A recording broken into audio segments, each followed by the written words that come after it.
Karl Popper, que decía que esta idea de que la democracia radica principalmente en el pueblo, y él socarronamente decía, pues yo nunca he visto a ningún pueblo en la historia gobernar, siempre gobiernan élites, ¿no? Pero más allá de esta socarronería de Popper, pues efectivamente el sistema político mexicano, uno de sus rasgos, me atrevería yo a decir, estructurales, es su carácter de élites. Se discuta en la Cámara, se discuta en el Senado o se discuta fuera, siempre los arreglos políticos del sistema político posrevolucionario mexicano son y siguen siendo elitistas, y lamentablemente creo que lo seguirán siendo por lo menos en el mediano plazo. La pregunta que a mí me gustaría plantear rápidamente es: ¿el pacto lo podemos entender como un proceso, un diseño de carácter estructural, o el pacto es un proceso, un diseño de carácter meramente coyuntural? Esta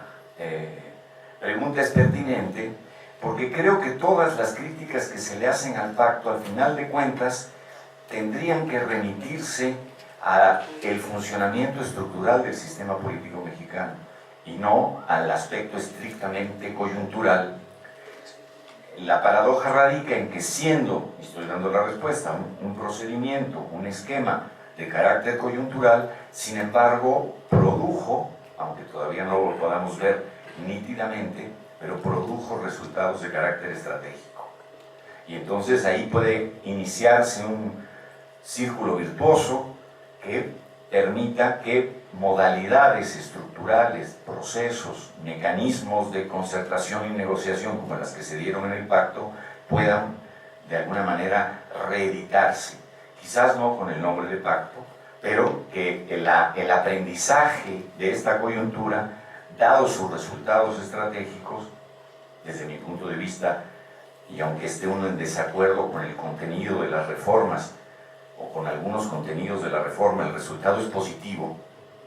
entonces podrá, digamos, ser un elemento que coadyuve a la paulatina autorreforma del sistema político, que parece que es el verdadero punto problemático.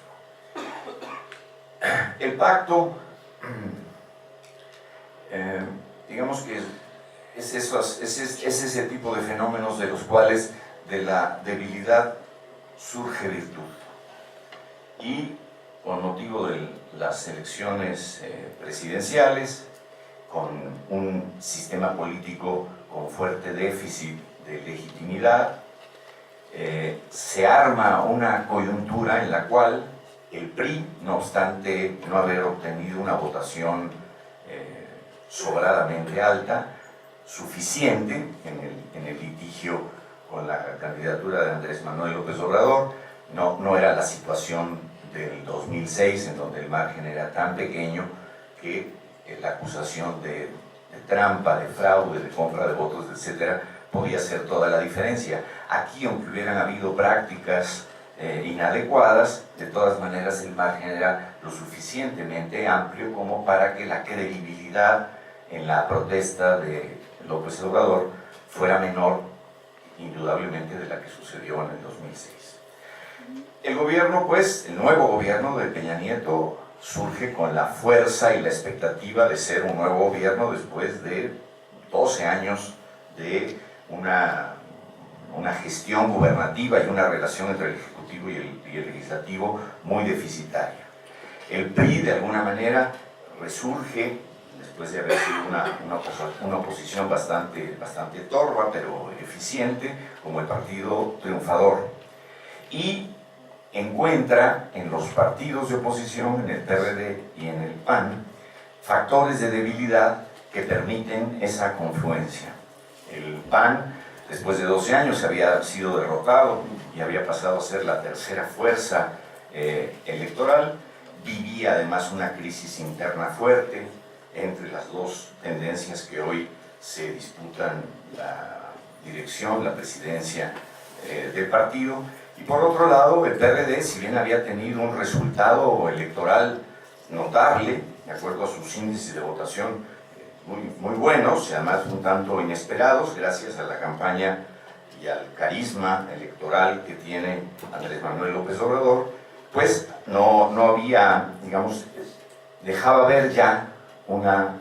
diferencia que habría de traducirse en términos orgánicos. Tradicionalmente el PRD vive con esas tensiones divisorias, pero en esta ocasión ya era claro que Andrés Manuel López Obrador iba a tomar rumbo en el sentido de salirse del partido y tratar de generar su propia organización. Entonces había ahí fracciones de los partidos que tenían las direcciones, que tenían la dirección del PAN y que tenían la dirección del PRD, que de alguna manera presentaban ciertos síntomas de fragilidad. Y el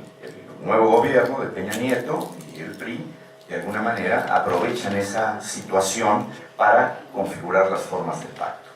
Ahora, los contenidos del pacto eran viejos. Cuando se dice que no se había hecho diagnóstico, que no se había discutido suficientemente, bueno, llevábamos 20 años discutiendo los mismos temas. Todos sabíamos que había que hacer una reforma educativa, que había que hacer una reforma de los energéticos, que había que hacer una reforma hacendaria, que el problema de las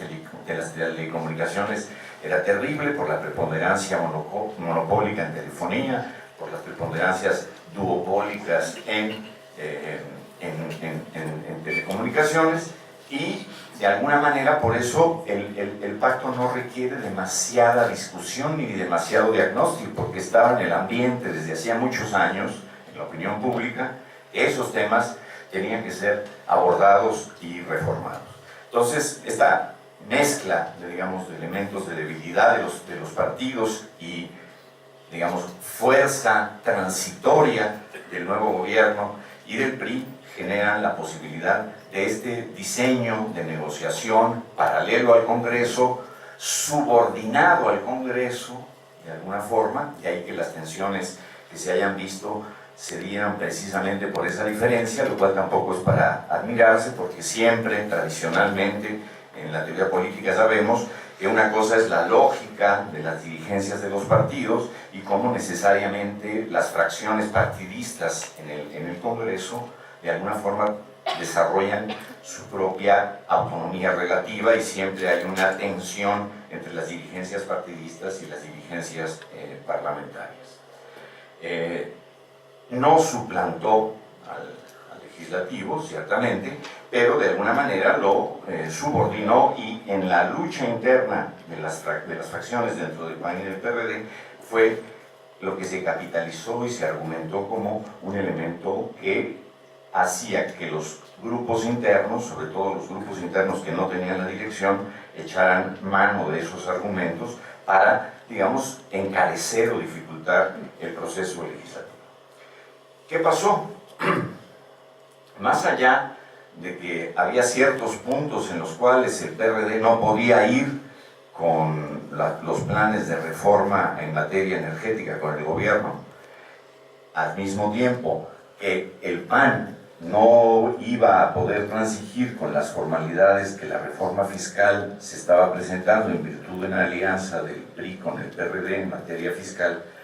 Entonces, más allá de esas razones de contenido que rompieron con el pacto, lo que pasa es que las condiciones políticas se alteraron. Particularmente el gobierno y el PRI empezaron a debilitarse. Es decir, se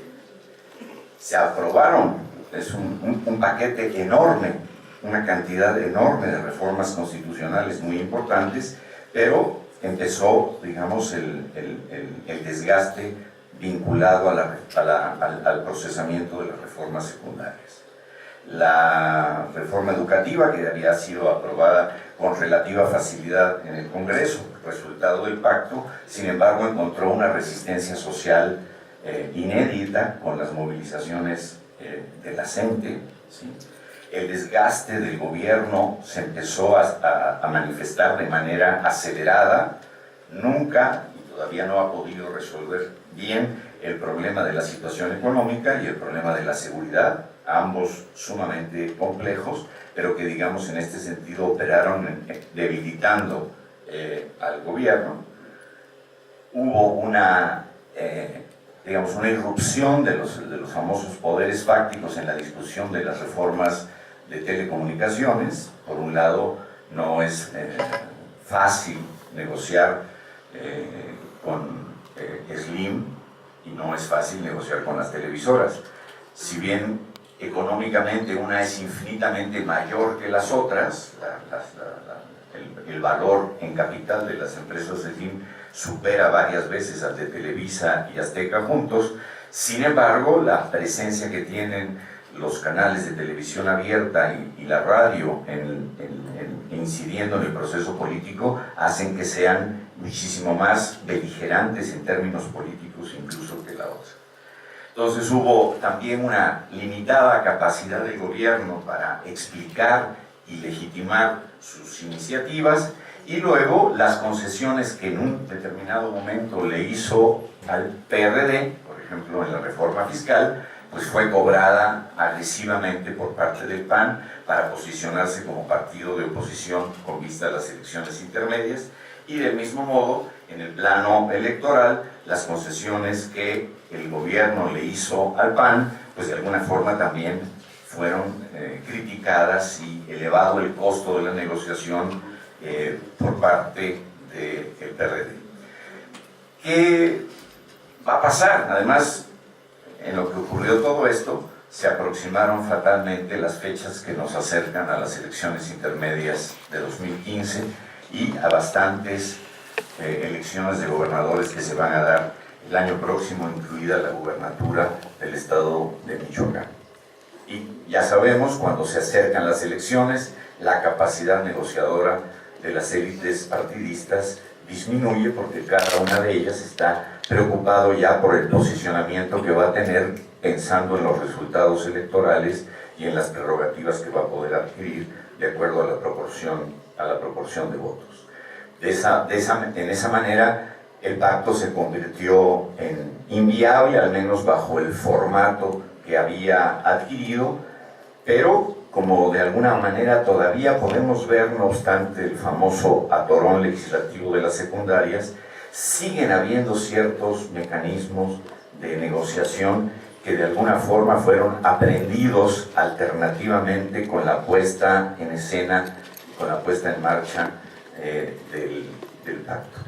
Creo que como tal no lo volveremos a ver bajo ese formato, pero creo que muchos de los modos y digamos incluso la apertura a ciertas condiciones de negociación confiando en los interlocutores, aunque sea con tiempos limitados, son aprendizajes que se dan en el pacto que seguramente después de las elecciones intermedias del 2015 se puedan retomar